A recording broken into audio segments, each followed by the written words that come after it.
Hello, good evening. কেমন আছো সবাই? আশা করি সবাই খুব ভালো আছো। আমিও খুব ভালো আছি। আজকে ছিল টিচার্স ডে, তাই জন্যে মামামের স্কুলের টিচারের জন্য এরকম একটা কার্ড বানিয়ে দিলাম। এই প্রথম, মানে লাইফে এরকম প্রথম। আমি কোনোদিনও এরকম কার্ড ফার্ড বানাইনি, কিন্তু বাচ্চারা তো সবাই টিচারদের জন্য কিছু না কিছু নিয়ে যাবে, তাই জন্য ভাবলাম যে আমিও মামামকে বাড়িতে যেটুকু কাগজ আছে সেটুকু দিয়ে বানিয়ে দিই। তো এইভাবে বানিয়ে দিয়েছি। ওপরেরটা পিঙ্ক কালার কাগজ আর ভেতরে একটা হোয়াইট কালার পেপার ঢুকিয়ে তো এইভাবে বানিয়ে দিয়েছি। যাই হোক, মামামকে দিয়ে দিয়েছি। আর এদিকে প্রত্যেক বাচ্চারাই মানে টিচারদের জন্য না চকলেট নিয়ে গেছিলো। মামামকে জিজ্ঞেস করেছিলাম, তো মামাম বলছে সবাই টিচারদের জন্য চকলেট নিয়ে গেছে। আর আমি বললাম যে তোর কার্ডটা দেখে কি বললো? বলছে আমার কার্ডটা দেখে বললো ভেরি গুড। তো যাই হোক, এরকম একটা বানিয়ে দিয়েছি। কোনোদিনও তো মানে আর কি বানাইনি, এই ফার্স্ট ট্রাই করেছি। দেখতে কিন্তু সুন্দরই হয়েছে, তাই না? যাই হোক, মামাম তো দিয়েছে টিচারকে, টিচারও খুশি হয়েছে।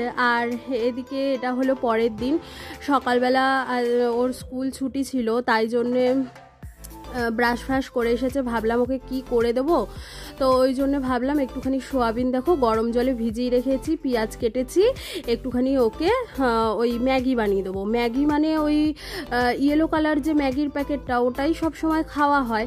এবারে ওর পাপা কি করেছে, এই ইপ্পি নুডলসটা নিয়ে এসেছে। সে আরও একবার ভিডিওতে তোমাদেরকে বলেছিলাম। তো রাত্রিবেলা ডিম দিয়ে ভাত খেয়েছে দেখে এখন আর ডিম দিয়ে নুডলসটা বানিয়ে দেবো না, এখন একটু সোয়াবিন দিয়ে বানিয়ে দেবো। সোয়াবিনটাও ওর খুব পছন্দের। তো ভাবলাম যে পরপর দুদিন যদি ডিম দেওয়া হয়, এমনিতেই ওর অ্যালার্জির ধাজ আছে, চোখে টোকে চুলকায়, ফুলে যায়। তো ওই জন্যে দেখো একদম সিম্পলভাবেই বানিয়ে দিয়েছি। কালারটা দেখে মনে হচ্ছে হেভি স্পাইসি হয়েছে, কিন্তু একদমই নয়।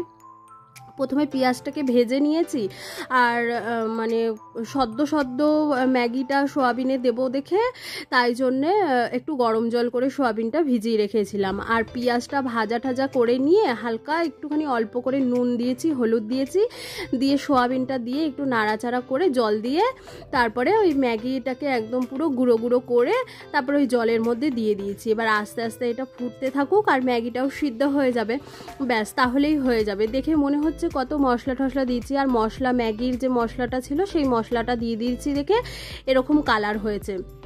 আর আমি মনে করি ইপ্পি নুডলসটাই খাওয়া ভালো, কারণ মশলাটার মধ্যে একটু বিনস, একটু গাজর এইসব দেওয়া থাকে। তো বাচ্চারা তো এমনি খেতে চায় না বিনস গাজর, আর এরকম ম্যাগির সাথে বানিয়ে দিলে ওটা খেয়ে নেয়। আর আমার মামাম ছোটোবেলায় খুব পছন্দ করতো ম্যাগি, কিন্তু যত বড় হচ্ছে তত বলছে নাকি ম্যাগি খেতে আমার ভালো লাগে না। ওই জন্যে আমি আর জোরও করি না। তো এক আধ দিন বানিয়ে দিই, আর স্কুলে যদি মাঝে মাঝে টিফিন করে দিই না ম্যাগি, তাও সেটা ফেরত নিয়ে চলে আসে। ও একদম এখন খেতে চায় না। তবে একদিকে ভালো, না খাওয়াই ভালো, কারণ বেশি তো উপকার নয় এটায়। তো এই দেখো বানিয়ে একদম গরম গরম ওকে প্লেটে করে দিয়ে দিয়েছি। আমি বললাম তুই আস্তে আস্তে খা, আমি কাজ করি। আর এদিকে টিভিটা চালিয়ে দিয়েছি। যাই হোক, চলে এসেছি চান ঠান করে একদম পুরো রেডি হয়ে। আর এখন এই যে অনেকগুলো জামা কাপড় কাচাকাচি করেছিলাম, তো সেই জামা কাপড়গুলো এখন একটুখানি মেলে দিচ্ছি। আকাশের অবস্থা তো ভালো নয়, তো সকাল সকাল চান করে যেটুকু জামা কাপড় মানে মেলে দিচ্ছে। আর হাওয়া দিচ্ছে, দেখতে পাচ্ছ কিরকম রোদ্দুর উঠছে, কিন্তু সেরকম একটা তাপ নেই রোদের। তো ওই জন্যেই আর কি সকাল সকাল চান করি। আর এখন তো সকাল সকালই চান করি, তো একটার মধ্যে আর কি মানে পুরো একদম জামা কাপড় সব শুকিয়ে যায়। আর যদি হালকা একটু ভেজা থাকে ঘরে এনে একটুখানি মেলে দিয়ে রাখি, শুকিয়ে যায়। ওই জন্য অনেকগুলো জামা কাপড় ছিল, তাই জন্য স্বপনেরও কতগুলো জামা কাপড় গেঞ্জি সব কিছু ছিল, সব কিছু ধুয়ে ঠুয়ে মেলে দিচ্ছি। এবারে পুজো টুজো দেবো, পুজো দিয়ে তারপরে রান্না বসাবো। আর আজকে না অনেকটাই লেট হয়ে গেছিলো রান্না বসাতে, কারণ সবজিটা রাত্রিবেলা না সেরকমভাবে কেটে রাখতে পারিনি, কিছু একটা জন্য আর কি কেটে রাখিনি। তো ওই জন্য অনেকটাই লেট হয়ে গেছে। ব্যাস জামা কাপড়গুলো মেলা হয়ে গেছে, ক্লিপও দিয়ে দিয়েছি। এবার চলে গেছি ওই যে পুজো দেবো দেখে। আমার যে বাইরে নীলকণ্ঠ গাছটা আছে, সেই গাছটাতে প্রত্যেক দিনই 4টে কি 6টা করে ফুল ফোটে। তো আজকেও সেরকম 5খানা ফুল ফুটেছে। এবার অনেকটা উঁচুতে তো ফুল ফোটে, তাই জন্য স্বপন যে টুলটা বানিয়েছিল কাঠ দিয়ে, সেই টুলটা অনেকটা উঁচু, ওই টুলটা নিয়ে গেলেই হাতে পাওয়া যায়। তো ওই টুলটা নিয়ে গিয়ে ওই যে ফুল কটা পেরে নিচ্ছি। আর এদিকে মানে টুলটায় উঠতে আমার ভয়ই করে, কিন্তু এক দুবার প্রথম ওঠার পরে তারপরে সাহস হয়ে গেছে। যাই হোক, অনেকগুলো ফুল ফুটেছে আর কি। তো এখন একটুখানি পুজো দিয়ে নেবো। পুজো দিতে চলে এসেছি। তার আগে ওই যে মেশিন থেকে জামা কাপড়গুলো বের করেছি, সেই জামা কাপড়গুলো একটু মেলে দেওয়ার পরে যে মেশিনটাকে ঢাকতে ভুলে গেছিলাম, তাই জন্য ওটাকে চেনটা লাগিয়ে দিলাম। এবার পুজো দিয়ে নেবো। ওই যে ঠাকুরের যে বাসি ফুল টুল আছে সব কিছু নামিয়ে টামিয়ে নিয়ে তারপরে একদম ঠাকুরকে গা মুছিয়ে ফুল টুল দিয়ে, গাছের ফুল দিয়েই আজকে পুজো দেবো। আজকে ঘরে না সেরকম ফুল আনা ছিল না, তাই জন্য গাছের ফুল দিয়েই পুজো দিয়ে দেবো। আর এদিকে মামাম দেখো কিরকম ঢং করছে, ওদিকে টিভি দেখছে আর এদিকে নাচানাচি করছে। ঘড়িতে দেখো 1:10 বেজে গেছে। তাড়াতাড়ি হয়ে গেলেও এই যে রান্নাঘরে গেলে এতটা লেট হয়ে যায়, মানে কি বলবো।